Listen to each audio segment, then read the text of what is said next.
విలువలకు పాతరేశారు. ఎక్కడ చూసినా నియంతృత్వమే. వాళ్లకు అధికార దాహం అనే పిచ్చి పట్టింది. ఎన్నికల్లో గెలిచేందుకు ఎంతకైనా దిగజారేందుకు సిద్ధపడుతున్నారు.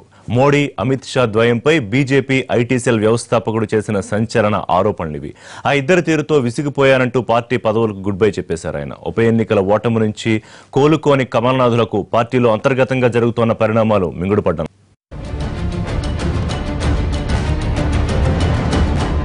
ప్రజ్యుత్ బోరా పెద్దగా ఈ పేరు ఎవ్వరికీ తెలియదు. కానీ దేశవ్యాప్తంగా బీజేపీ విస్తరించడానికి పనిచేసిన శక్తుల్లో ఈయన కూడా ఒకరు. బీజేపీ ఐటీ సెల్ వ్యవస్థాపకుడిగా పార్టీ వ్యవహారాలను సోషల్ మీడియాలో నిత్యం హైలైట్ చేసిన వ్యక్తి ప్రజ్యుత్ బోరా. అసోంకు చెందిన ఈయన 2004లో బీజేపీలో చేరారు. నేషనల్ ఎగ్జిక్యూటివ్ కమిటీ మెంబర్గా ఉంటూ బీజేపీ ఐటీ సెల్ బాధ్యతలు నిర్వహించారు.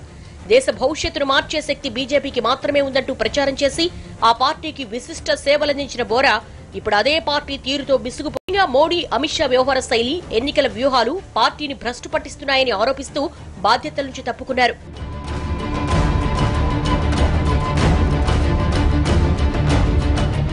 బీజేపీ ప్రాథమిక సభ్యత్వానికి రాజీనామా చేస్తూ అమిత్ షాకు రాసిన లేఖలో ప్రజ్యుత్ బోరా తీవ్ర ఆరోపణలు చేశారు.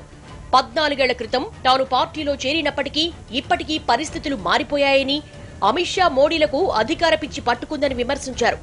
ఎన్నికల్లో ఎలాగైనా గెలిచి తీరాలి, అందుకోసం వాళ్ళిద్దరూ ఎంతకైనా తెగిస్తారంటూ షా, మోడీ జోడీపై విరుచుకుపడ్డారు ప్రజ్యుత్ బోరా. తో నాయకత్వం వహిస్తున్న ఆ ఇద్దరూ పార్టీని సర్వనాశనం చేస్తున్నారని ఆరోపించారు.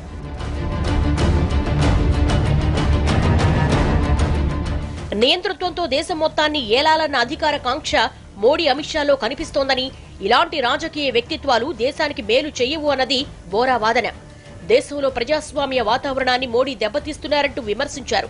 అమిత్ షా అధ్యక్షుడైన తర్వాత పార్టీలో నియంతృత్వ పోకడలు పెరిగాయని ఆరోపిస్తున్నారు బోరా. అంతా తన కనుసన్నల్లో జరగాలన్న అమిత్ షా వైఖరితో పార్టీలో ప్రజాస్వామ్య స్ఫూర్తి దెబ్బతిందని విమర్శించారు. ఉత్తర ఈశాన్య భారతాల్లో అన్ని రాష్ట్రాలను కైవసం చేసుకుంటేపై ఫోకస్ పెట్టాలనుకుంటున్న సమయంలో బీజేపీకి ఎదురుదెబ్బలు మొదలయ్యాయి. ఓవైపు ఉత్తరప్రదేశ్లో సీఎం యోగి సొంత స్థానాన్ని కూడా నిలుపుకోలేకపోయిన పరిస్థితి. ఇంకోవైపు మోడీ, అమిత్ షాల తీరుపై పార్టీలో పెరుగుతున్న అసంతృప్తి బీజేపీకి కొత్త సవాళ్లను విసురుతున్నాయి.